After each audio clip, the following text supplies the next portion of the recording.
practical exam because in neoplasia, you should be able to differentiate benign from malignant changes. Now, I have already discussed before malignant changes. Have you remembered the 5 nuclear characteristics of the malignant changes? Could any one of you mention the 5 characteristics of a malignant nucleus? Anybody? Before we start the laboratory, we should know that because if you don't know the 5 nuclear changes in malignancy, we could not be able to differentiate benign from malignant. Because to differentiate neoplasia benign from malignant, you should know first the normal histology of each organ. Because usually benign tumors, they mimic the normal histology, except perhaps with the addition of the fibrous capsule. But the malignant tumor is far different from the benign histology. So in your practical exam, if you see, because right now, the organ will be labeled in the practical exam because it will be very hard for student, especially for student to identify without the label. Even pathologists, they have a hard time identifying the slide even without label, how much more for the student. And you are given, I think, 45 seconds or the least is 40 seconds. But mostly we give 45 seconds, like that. But we will try to make it constant if we can do it in 45 seconds or in 40 seconds. I think 40 seconds will not help because most of you have lowest grade in the 40 seconds. So we need to have the 45 seconds. Okay. First, you have to have expertise in histology, like that. So, benign neoplasia, no problem, it mimics histology. So, if you see in the practical exam that you can identify it easier because of histology, like example, if I label this thyroid, is there okay? Thyroid, if I label the thyroid gland and you see it's not in the histology, it's not histology but thyroid gland, then probably it's a malignant tumor. But if it is in histology, then usually it's a benign tumor, like that. So this is the first slide. First, before we lead with the identification, we have to first differentiate if you are looking is the histology or not the histology. Okay, first, this is a specimen that is taken in a mass, a well-circumscribed mass, and it's a slide labeled 184. So 184, and you could see, so any one of you here, you could judge this if you could easily identify this cell based on histology. What do you think is this cell based on histology? More of it, or tissue? If I say this is from the back, and it came from a fatty tissue of the back. This is an adipose tissue. You can see there, it's a predominant of adipose tissue. So this is lipoma. This is a benign tumor because the tissue itself strongly mimics histology. So in the practical exam, it is this way. It's a test of your histology versus a test of not differentiating histology. So if you are strong in histology, neoplasia is never a hard subject for you because you can easily identify it as either malignant or benign. If it closely mimic histology, it's a benign tumor. Except perhaps when I'm going to focus another important characteristic, which is I'm going to demarcate a line here. That yellow line, and then I'm going to put a marker below that one. That entire thing below the yellow line, mark 1, that is the fibrous capsule. Now, not almost all benign tumor has a fibrous capsule. This is the area of the benign tumor. That is the area where lipoma, where the entire lipoma is located, that area pointed to. If I'm going to circle that, if I'm going to make a demarcation, that area, that is the area. That is lipoma. Entire thing is the tumor itself, the lipoma. So this is a good practical exam picture, like that. So it's very easy, lipoma, all you can see are benign adipocytes, and then with fibrous capsule, that is lipoma. So what is the cell of origin for this one? Anyone else know? The cell of origin, when you see a question like cell of origin, it is where the cell originated. Like example, in a lipoma, what did you see? What cell did you see predominantly? Adipocytes. So that is the cell of origin. Or for example, if you have a labeled organ, like an unlabeled organ, mostly that's the cell of origin. So it's very easy for you because the organ is already given. If it is a cell of origin, if it is the thyroid gland, what is the cell of origin? Thyroid follicle. Like that. If it is the uterus, what is the cell of origin? You have to differentiate. If it is a smooth muscle, if it looks like smooth muscle, that is the cell of origin. Like that. So this one, it looks like what? Adipose tissue. So your cell of origin is either adipocyte. If you don't know how to spell adipocyte or you don't know what is adipocyte, you can just say, just write fat cell. It's okay. I can consider that because we're not pathologists. But if you want to be a pathologist, you should write adipocytes. So that is the cell of origin. This is a benign tumor. No characteristic of malignancy was seen. Okay. So we'll go to the another one because this is so easy.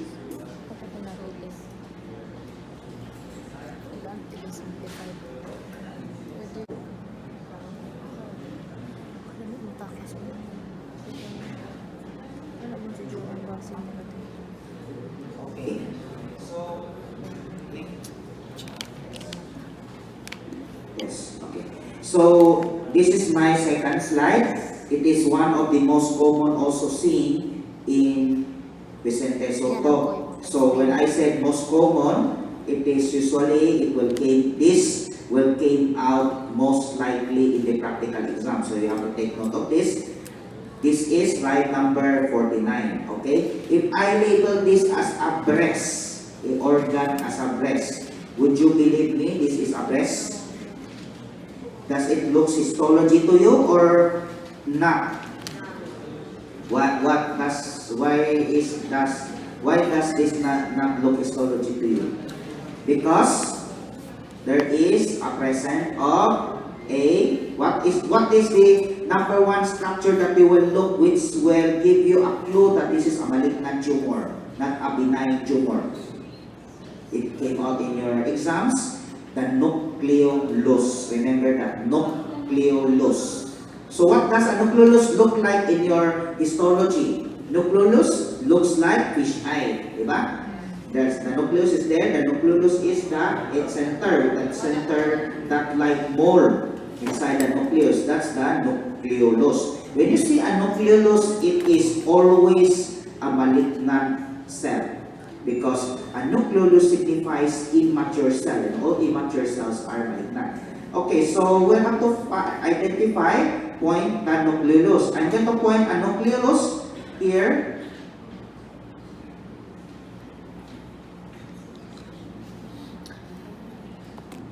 It's already deleted. I'm going to change that.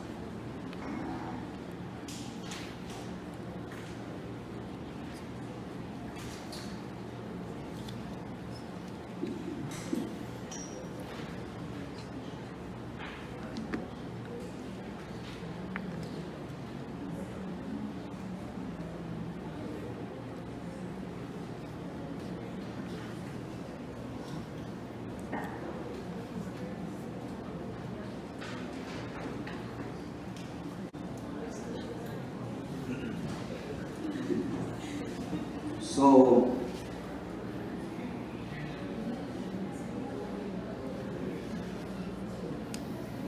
Okay, so the yellow,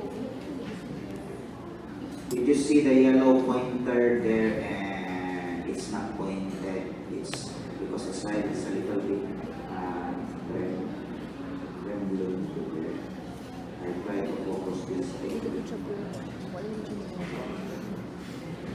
Okay, so that one, did you see that structure pointed at the tip of the pointer? That dark dot there, that is the nucleolus. So if you want, you can take a picture of that, because sometimes if I will let you identify structure, you'll be able to know what is a nucleolus look like. If you see a nucleolus, or if you see that the cell seems to be fish-like, fish-eye-like, then you are looking at a malignant tumor. So if I label this a breast organ, then this is definitely a carcinoma. But what type of carcinoma? It depends on where does it locate. Like for example, if it locates in the duct, then it is called ductal carcinoma. If it is located in a lobule, then it is called lobular carcinoma. So this one, where did you see the malignant cells? In the duct or in the lobules?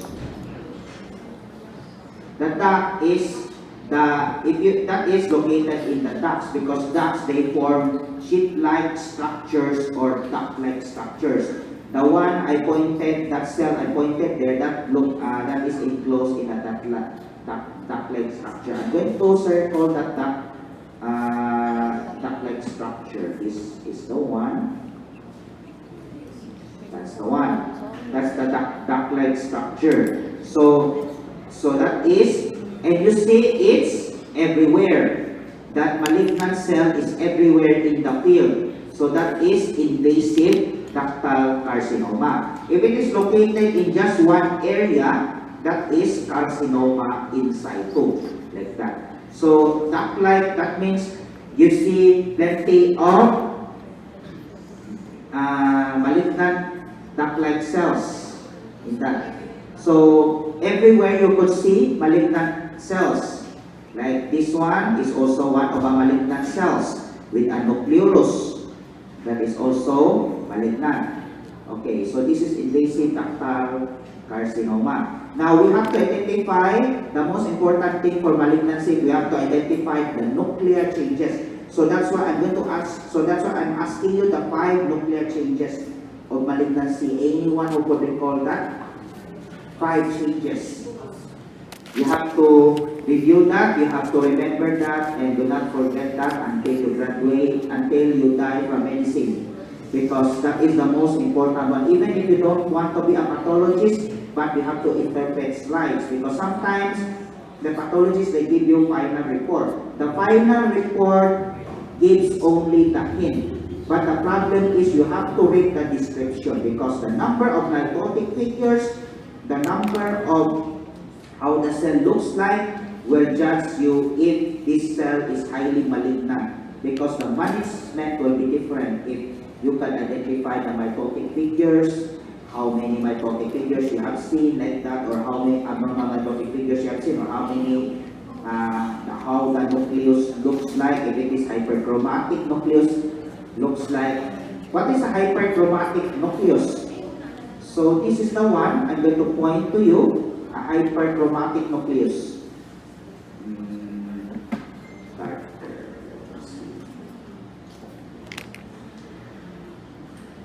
That's the one. That is a hyperchromatic nucleus. You see that nucleus is so dark and so dark in color. So that is hyperchromatic nucleus. And if you want to see abnormal mitotic figures,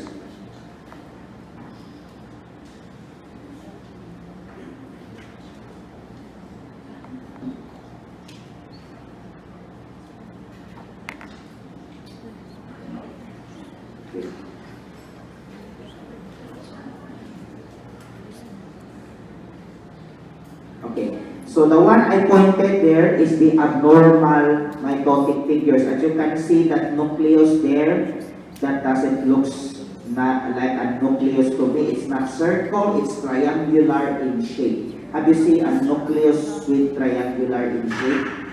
So that is, I'm sorry, that's not an abnormal mitotic figure. That is nuclear pleomorphism. Nuclear pleomorphism. So the nucleus looks different in shape, like that. So that is nuclear pleomorphism. An abnormal mitotic figure is this one.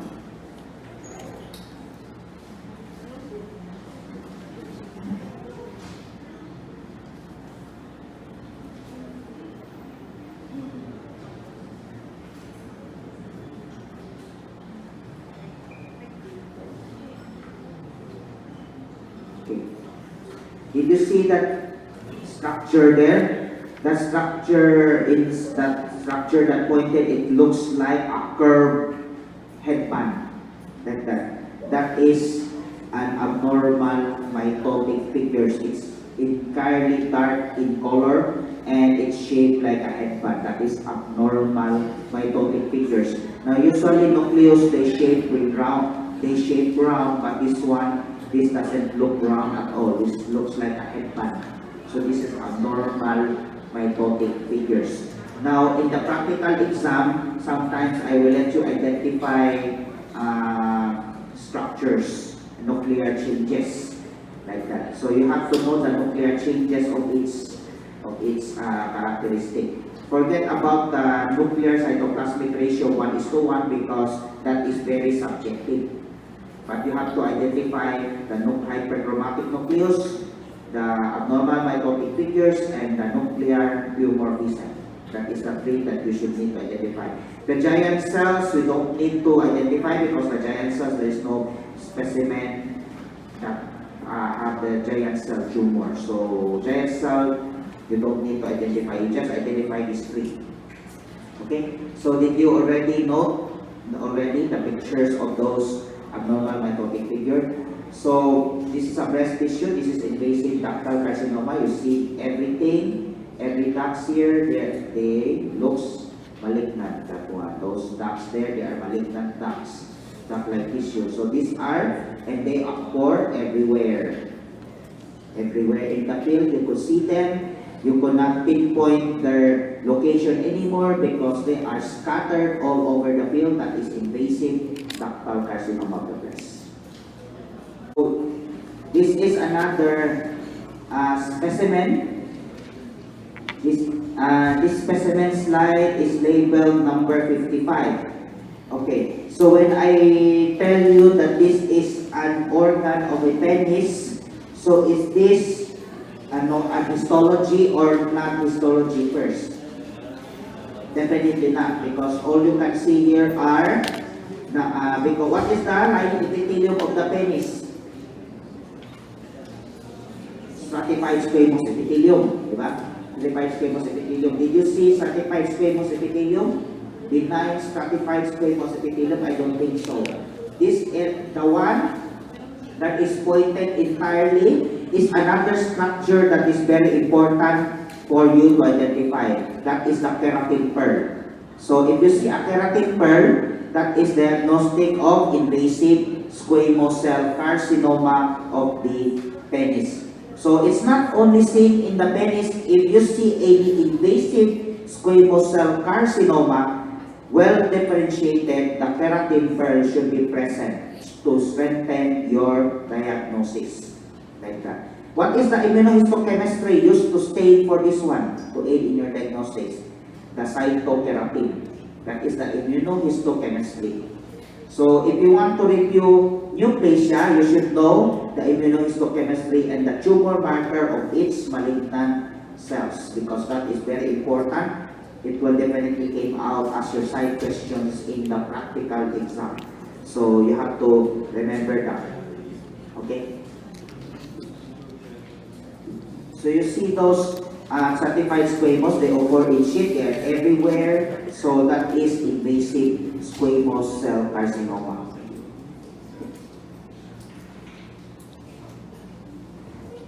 This is another mass, very common mass that we see in Vicente Soto.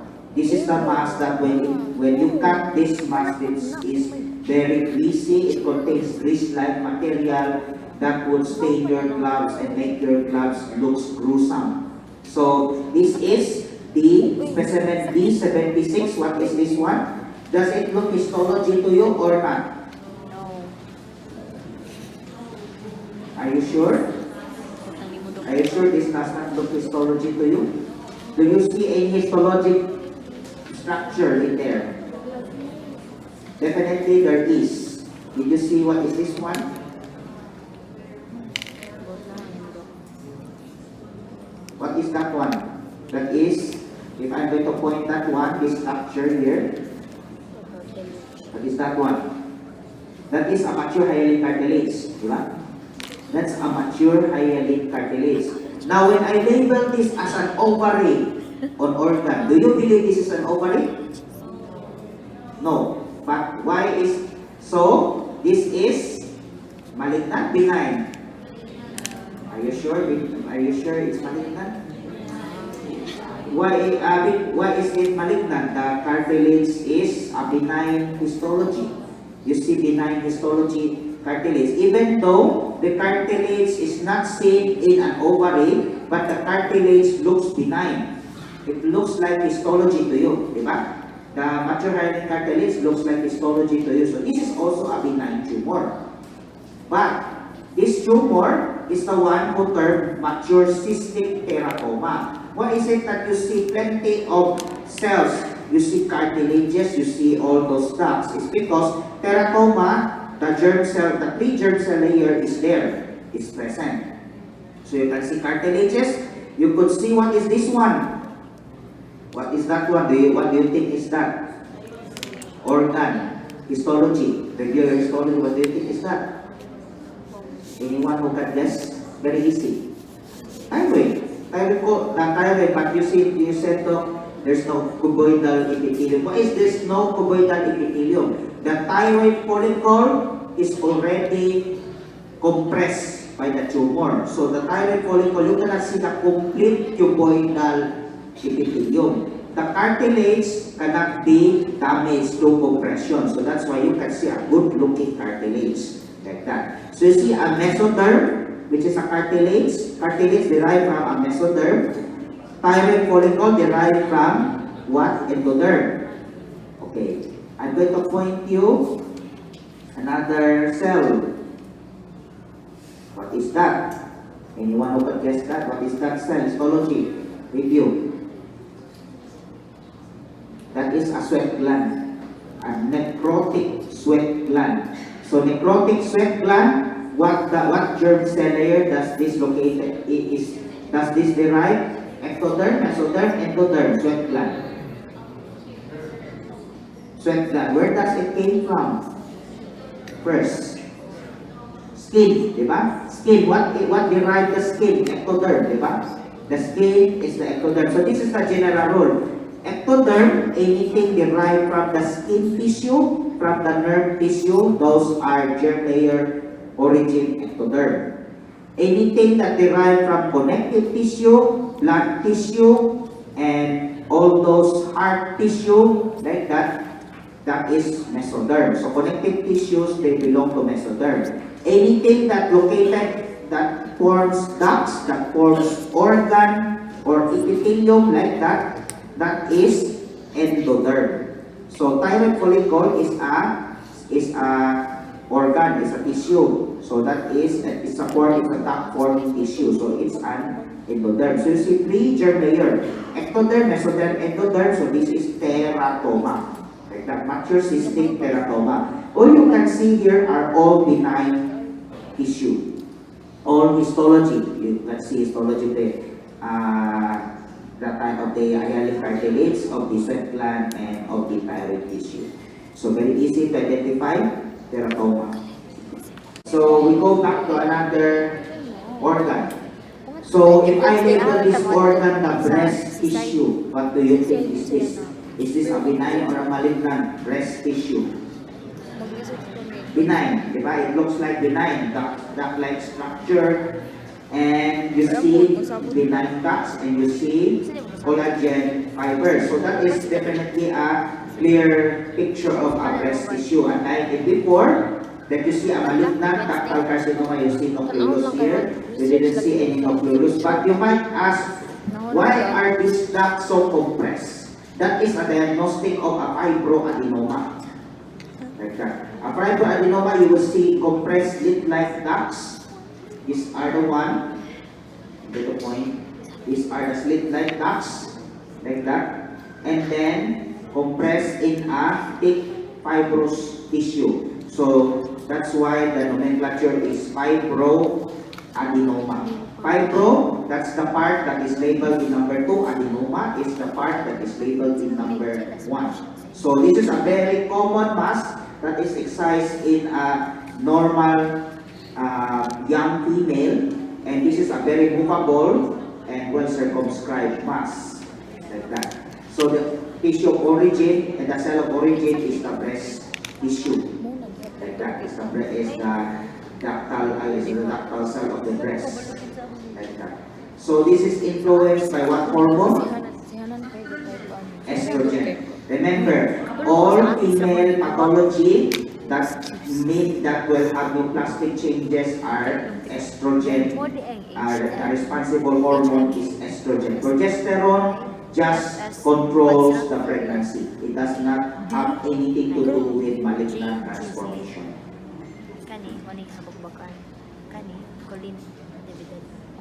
Another slide. So when I label this organ as the skin, so what do you think is this? Benign, malignant?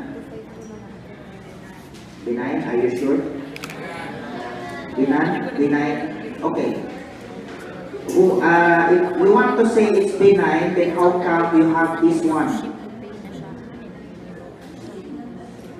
That one. That area. Did you see the spread between the lamina propria inside the did you see the spread after the basement membrane? The epidermis already located, diba? Epidermis is this one. Is this one. I'm going to demarcate that. That is your epidermis. Now, if you draw a straight line for that, do you think the one that I encircled is within the straight line, the line boundary of the yellow? I don't think so. That is above the boundary, outside the boundary already. So this is a malignant tumor, like that. It indicates already invasiveness, spread already. And there is a characteristic in this tumor. This is a basal cell carcinoma. The characteristic for this is the sorry for the wrong label. That's not the one.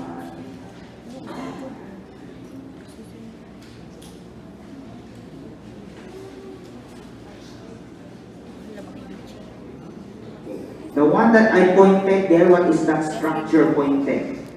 That is the peripheral palisading. So when you see a peripheral palisading in a skin tissue, and this skin tissue exhibit invasiveness, that is a peripheral palisading, that is basal cell carcinoma. So this is basal cell carcinoma of the skin. But peripheral palisading, you will see those cells, they arrange like tombstone in between a malignant sheet of epidermis. So did you see those nucleus? They arrange in the periphery like orderly, like tombstone like. So that is peripheral palisading. When you see a peripheral palisading in a labeled skin tissue, then that is basal cell carcinoma. Very easy to identify. Okay?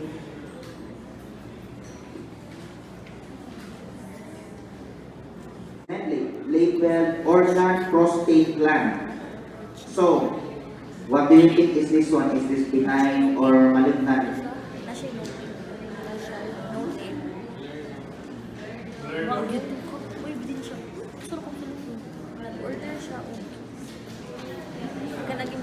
This one. What do you think is this one? Benign or malignant? Very clear. Malignant? Of course, this is malignant. Why is it labeled as malignant? I'm going to point the nucleolus. This does not look like a benign prostate gland. The nucleolus is here. That one I pointed above the pointer, yellow above the pointer, that dark colored pink, dark colored dot there above the pointer. That is a nucleolus. So you see a nucleolus, and it is labeled prostate gland. So what is their nomenclature? Prostatic. It is from the what? This one, what structure is undergoing malignant transformation? Is it the epithelium, the stroma, or the ducts? The stroma, what is the color of the stroma? It's pink. And what is that color? It's blue. So that is not a stroma. So that leads to you a ducts or epithelium. Okay, so what is the epithelium of a prostate gland? That's cuboidal. And the epithelium of the prostate gland forms ducts. Diba? So that's why it's called adenocarcinoma. Adeno is duct-like forming. And then the nomenclature for malignant transformation of the ducts is carcinoma. So that's why the nomenclature is called prostatic adenocarcinoma. So what is the tumor marker that is very useful in aiding this diagnosis? Anyone? If you want to confirm, it start. So have you heard about prostatic specific antigen (PSA)? You can write the acronym PSA. That is what you want to order in order to confirm or aid in your diagnosis. If the PSA is 4-fold increased than the normal, then that is prostatic adenocarcinoma. Granting without the use of instrumentation and without medication prior to the testing of the laboratory. Okay?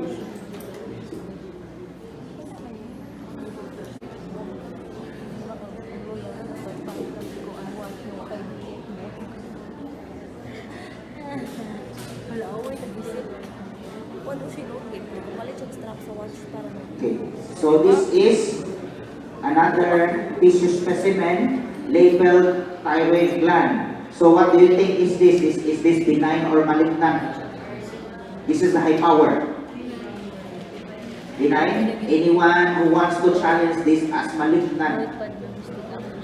Did you see a nucleus of a thyroid that looks empty looking or glass-like in appearance? What does a thyroid, diba normal thyroid follicle is bluish in color, not ground glass. So this is malignant because this is not an histology. So this is a malignant. I'm going to point to you the nucleolus, which is your basis for considering this as a malignant tumor. The nucleolus is here. That's the nucleolus. Diba? Have you seen the nucleolus here? It is the indication that this is malignant. Now remember this, a thyroid follicle, if it is empty looking, it's malignant. And it is a diagnostic for papillary thyroid carcinoma. And that is the orphan annii. Very important structure. So spell this out, orphan annii, because it will always came out in the boards. It is a very important histologic term to remember. The orphan annii, which looks like ground glass-like appearance of the nucleus. So this is definitely diagnostic of a papillary thyroid carcinoma.